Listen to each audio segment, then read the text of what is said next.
Assalamualaikum and salam sejahtera. My name is Nurul Shamimi binti Mastun, number metric BB1911084.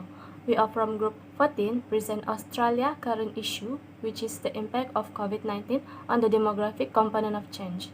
In this session, we'll discuss on some important things that closely related to the main topic, which is claim, reason, and evidence regarding the demographic component of change analysis and discussion. Well, let me start with introduction. Coronavirus can cause infected individuals to have respiratory problems. Infectious individuals who have other disease are at risk for death. The disease is easily spread through the mouth or nose of an infected person because the small liquid particle that spread in the air consists of larger respiratory droplets to smaller aerosols. Demographic of change is present to four main points, which is fertility rate, mortality, internal migration, and international migration. Fertility rate in Australia experienced a decline and subsequently increased from 1981 to 2017. During the decline in fertility rate, the government introduced a new policy that caused the birth rate to increase. Later, during COVID-19 transmission, women postponed having children for fear of risking the life of mother and child.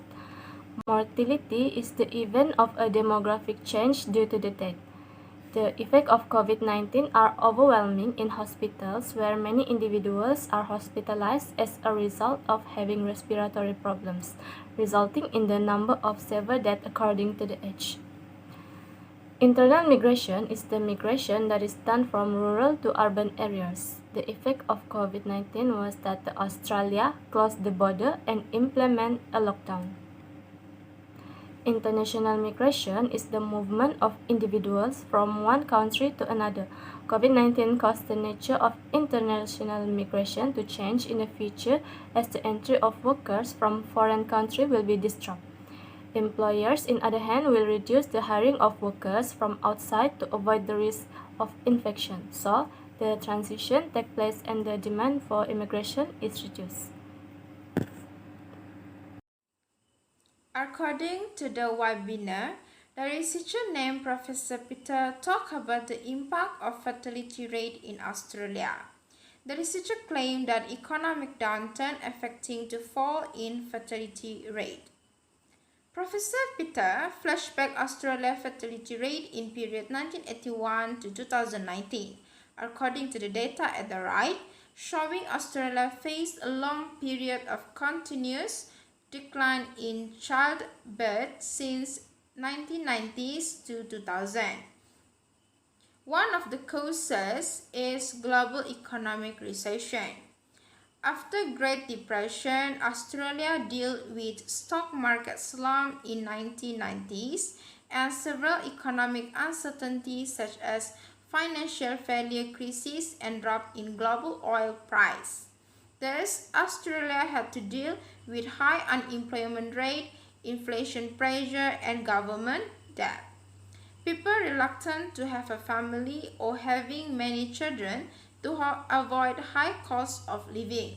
This scenario have similar situation with nowadays problem, where Australia faced with unstable economic due to COVID-19 outbreak.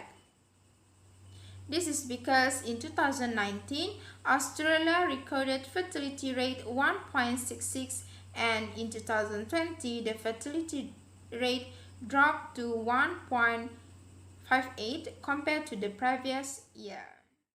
Therefore, the researcher claimed that COVID-19 outbreak influenced fall in fertility rate in long term. Professor Peter pointed to scenario which is likely COVID-19 scenario and severe COVID-19 scenario. In the likely COVID-19 scenario, Professor Peter assumed the total fertility rate in 2021 decreased, which is 10 to 0.15 babies per woman, and predicted 80% of the childbirth are deferred by COVID-19 are assumed to be recuperated by year 2032. While in the severe COVID-19 scenario, The total fertility rate in 2021 is expected decrease to 2021 babies per woman. He predicted that around 70% of the babies are deferred by COVID-19 and assumed to be recuperated by 2032.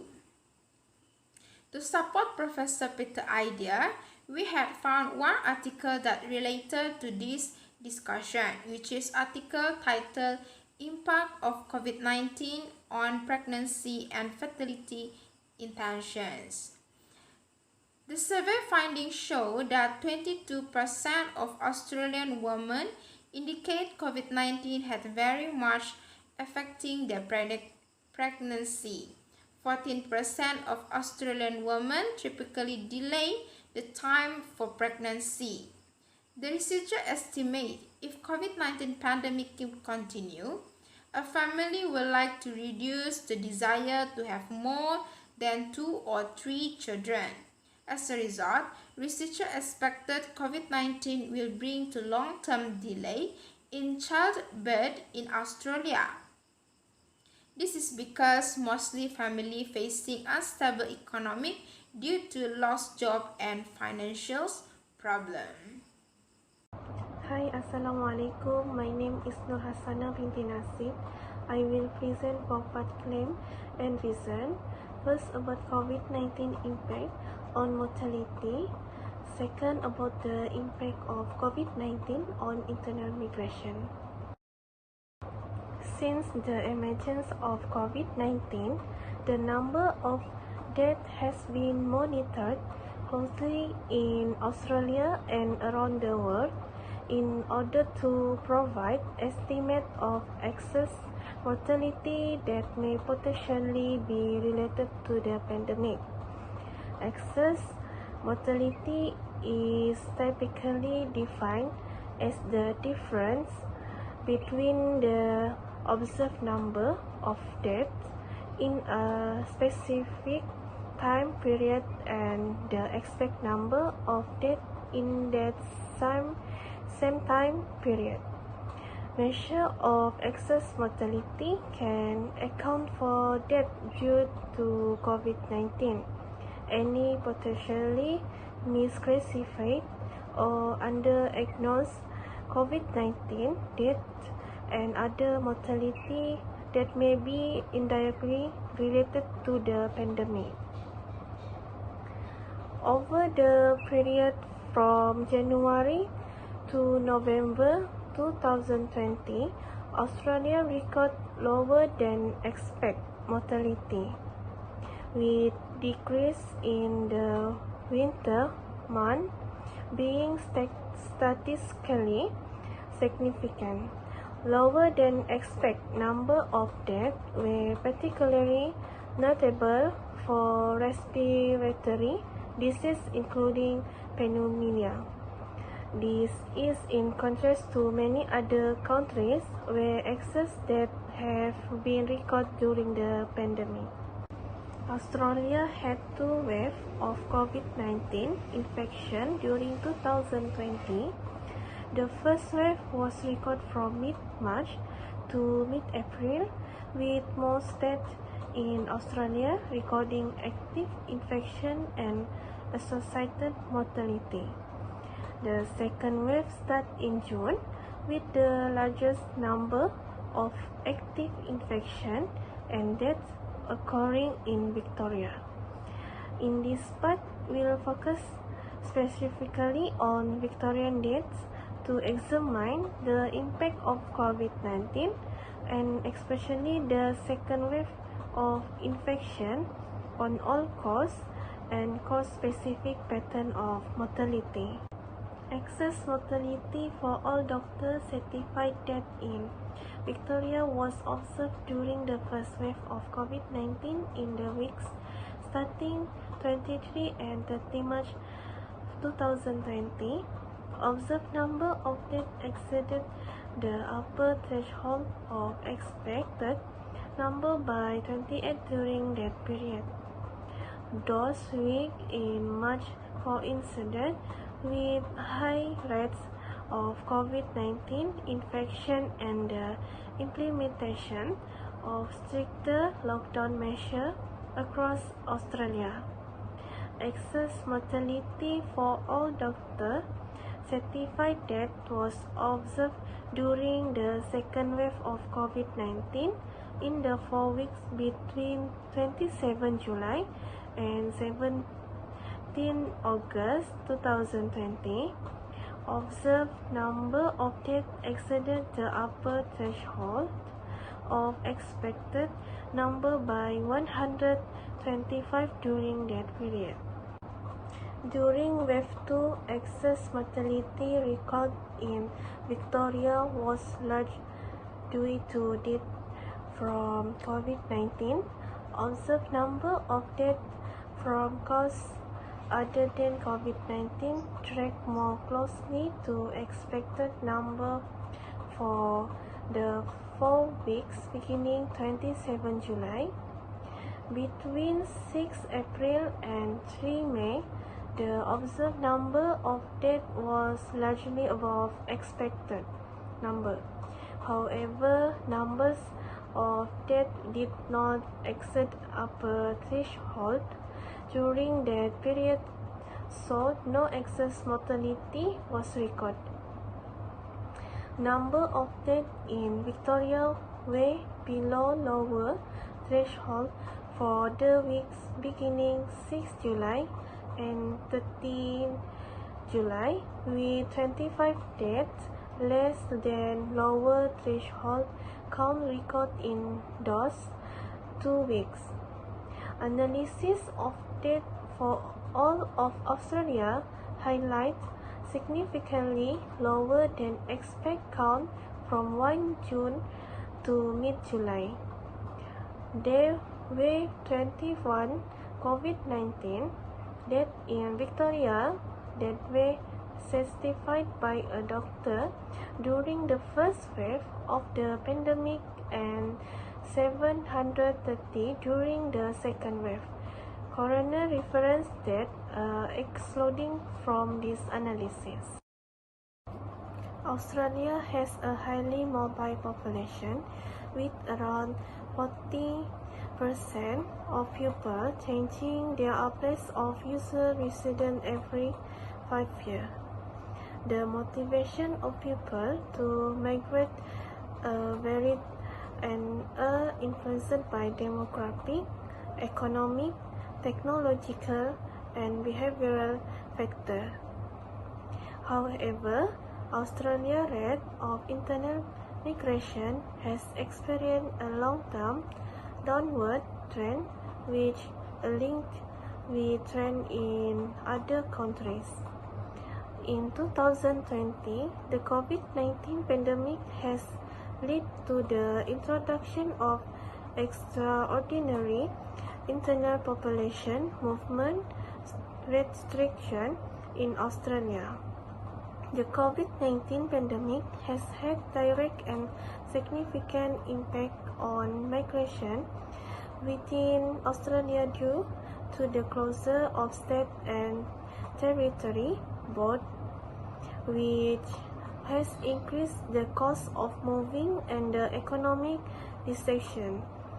It is difficult to predict future level and patterns of migration within Australia because of a lack of local historical research into internal migration in response to economic cycle.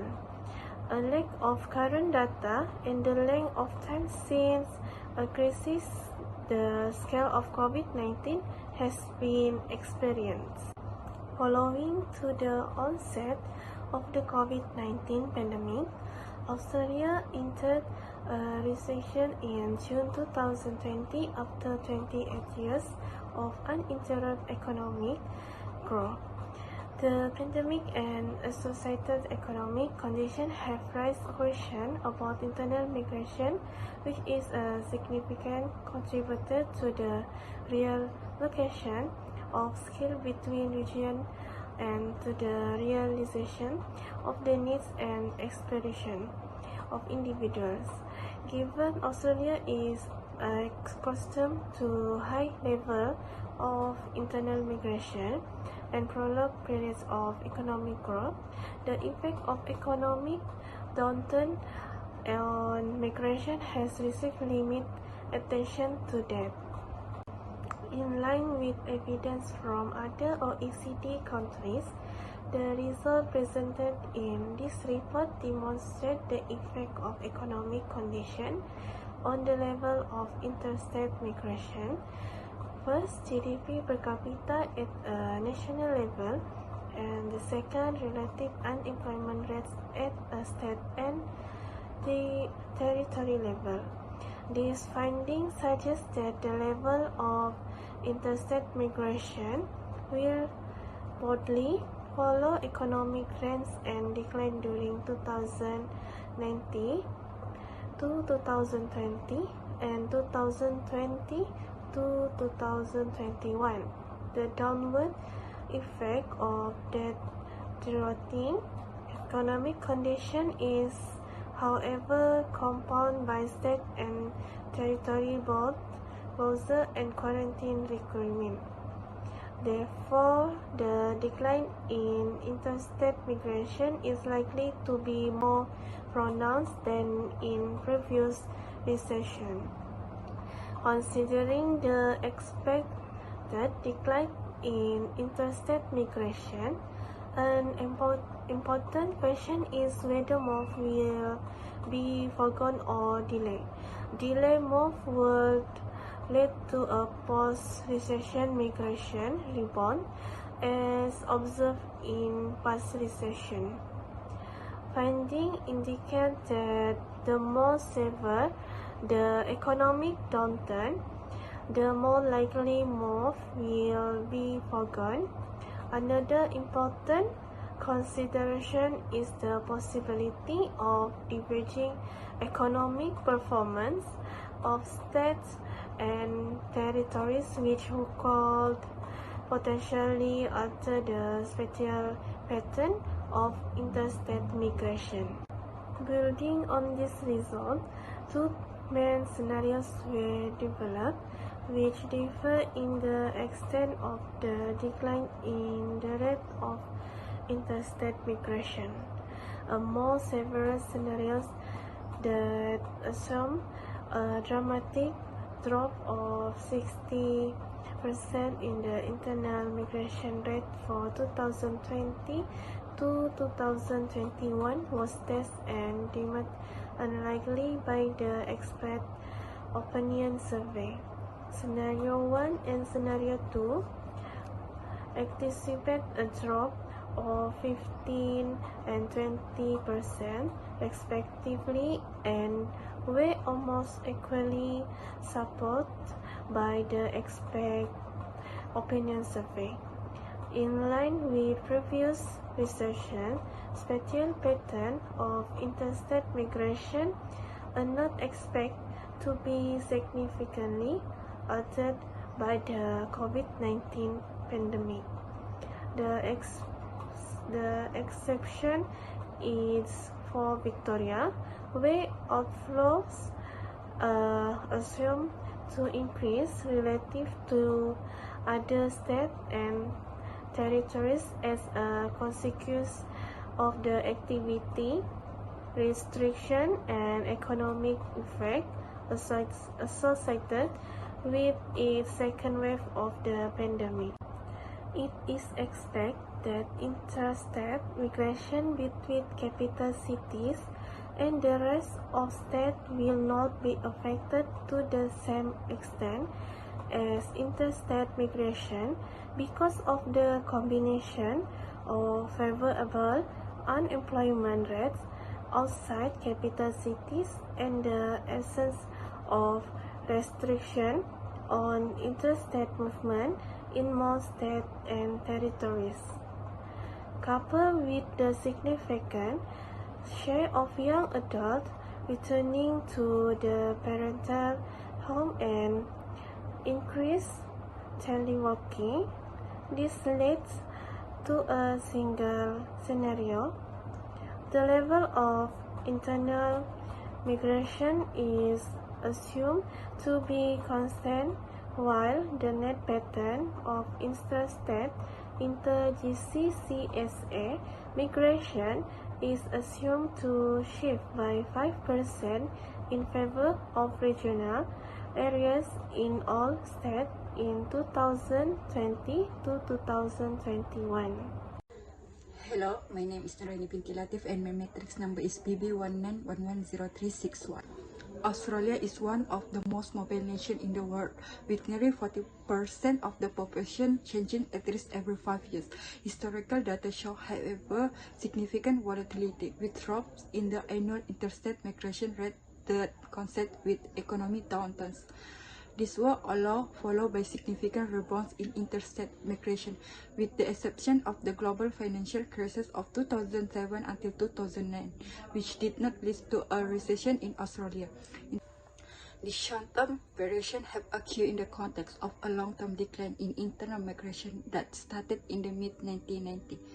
While explanations have long revolved around changes in the composition of population, recent evidence suggests that the effect of population aging has been fully counteracted by an increase in the share of more mobile groups, lone household renters, and tertiary educated individuals in particular. This means that the downward trend in internal migration is the result of a secular behavioral change in migration behavior, possibly caused by a substitution with teleworking and long-distance commuting. A trend analysis of region-specific migration intercities has shown that all reasons for migrating interstate in Australia have declined over time, which support the idea of rootedness or increased placement. Alternatively, some individuals may simply be stuck in place because they do not have the means to migrate in a context of stagnating wages. Some of these factors will continue to play out in the short term and are likely to exert an additional downward pressure on interstate migration, even when state border reopens. A possible offset to the expected decline in internal migration, at least in the short term, is an increased rate of return migration. Large-scale return migration has been observed in India and part of Latin America as urban migrant workers return to rural villages. In Australia, there is some evidence of return to the parental home among young people. However, the intensity and pattern of this movement are unclear. One study suggests there are to 331,000 children have returned to their parental home during COVID-19. However, this is a relatively small sample and includes overseas returners. It is also unclear whether this represents permanent or temporary returns, with 4% of Australians reporting that one person had temporarily stayed in their household since the 1st of March due to COVID-19. The increase in work from home arrangement is another potential disruptor to the internal migration patterns. The analysis, there are 4 impacts of COVID-19 on demographic component of change. The first impact of COVID-19 is on fertility rates. According to Australian Bureau of Statistics, the population in Australia was 279,256 people at 30 June 2021.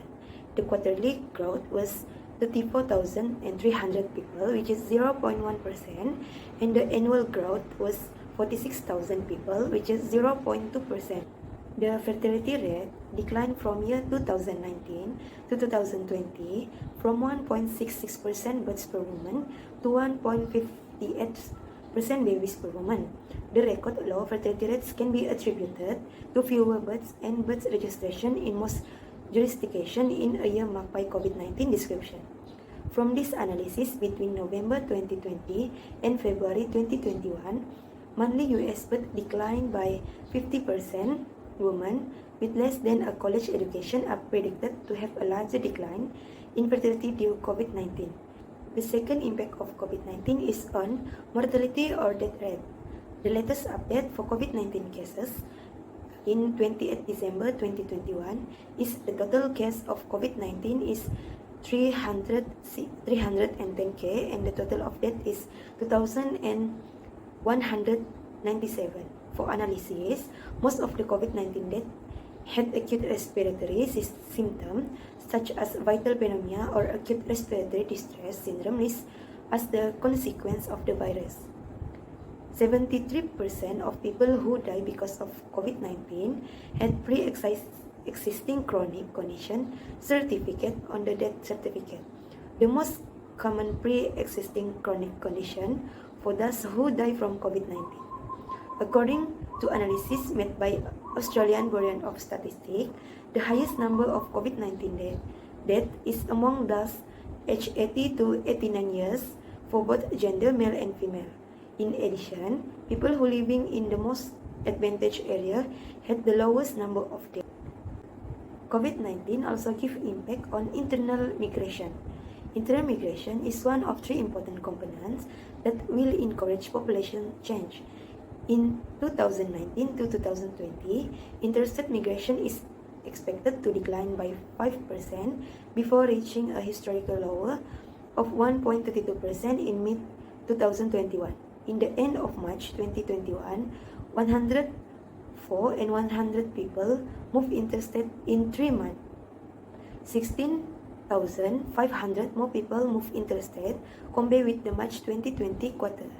Capital credits had a net loss of 11,000 people from internal migration. This is the largest net loss on record since the series started in 2001. COVID-19 gave impact on international migration in Australia.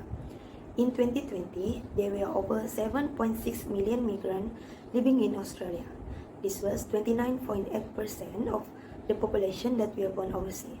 1 year earlier, in 2019, there were 7.5 million people born overseas.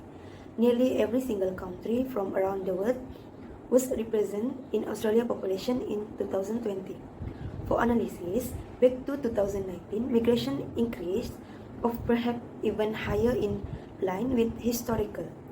A turning or shift in the migration pattern show that migration does not return to level experienced before pandemic and change direction. For pre-pandemic return, the factor of international migration has not disappeared. This country still attractive destination with extensive migrant network. Besides, it is not possible to alter current employment or social infrastructure in short-term persistent mismatch between labor supply and labor demand.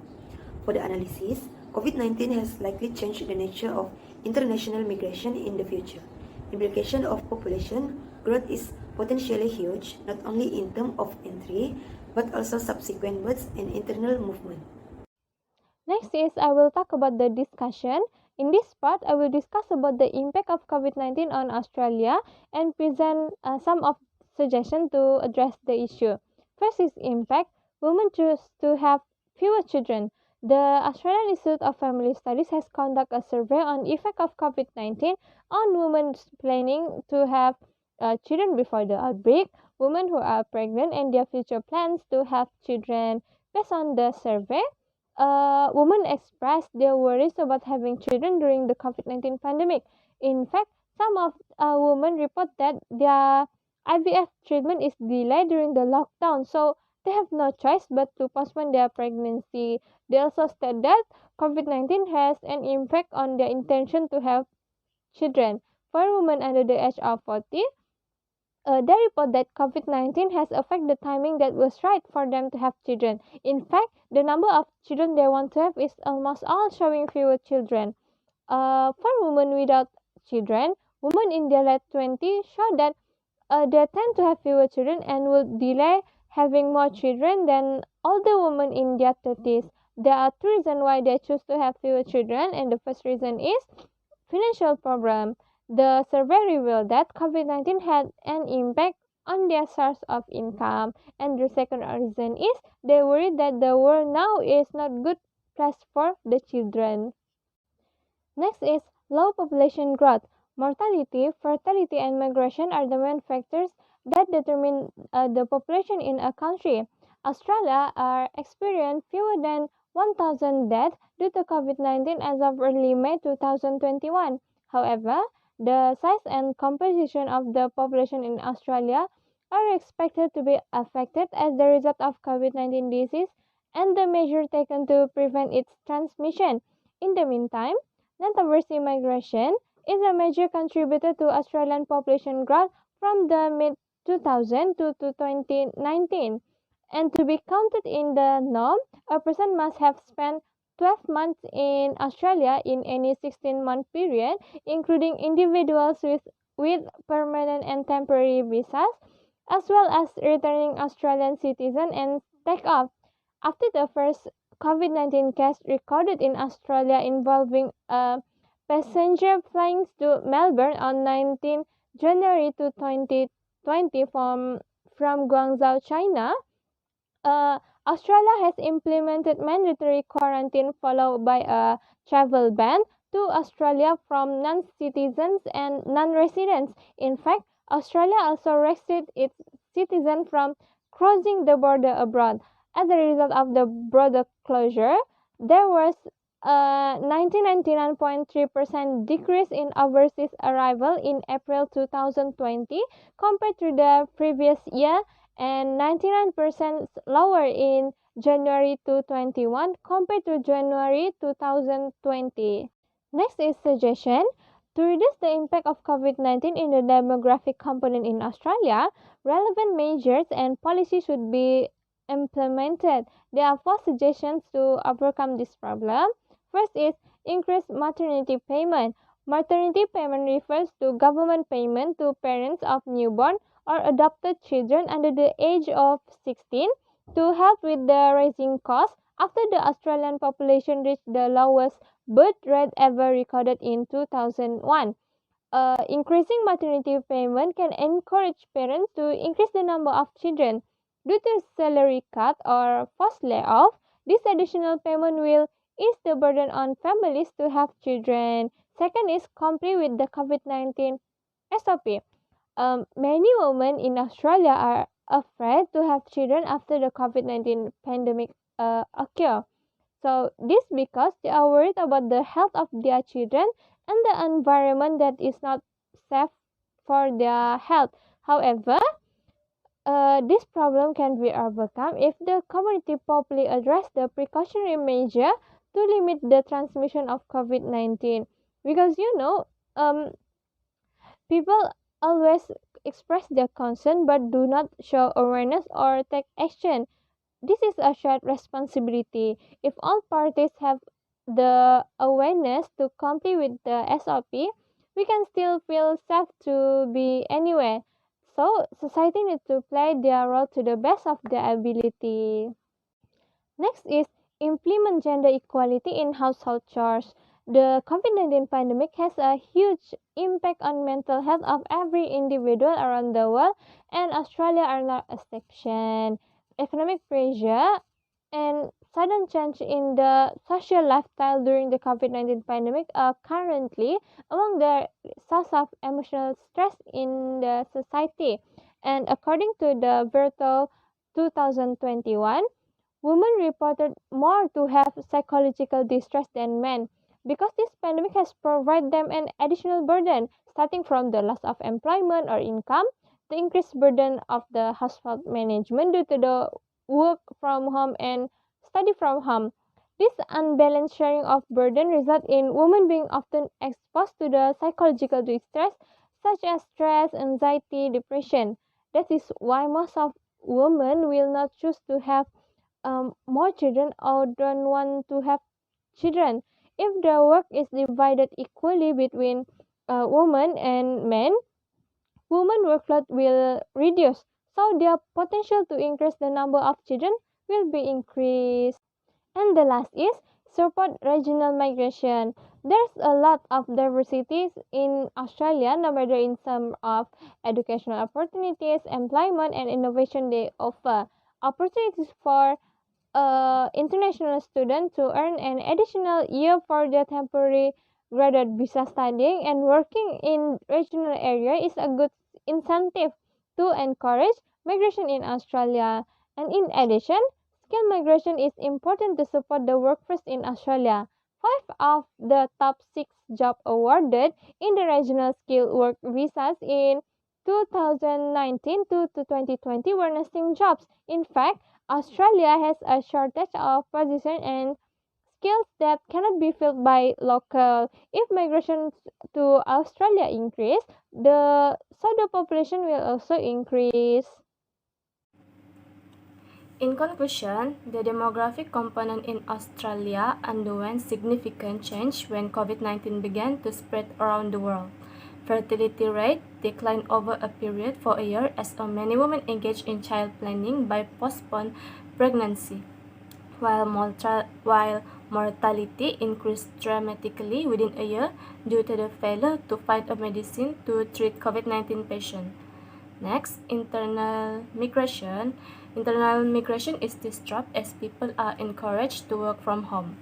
International migration reduced the influx of foreigners. The spread of the epidemic created a new situation and ways of life in communities where they had to adhere to standard operating procedures, increase maternity costs, work virtually from home, and increase regional migration to increase the Australian population.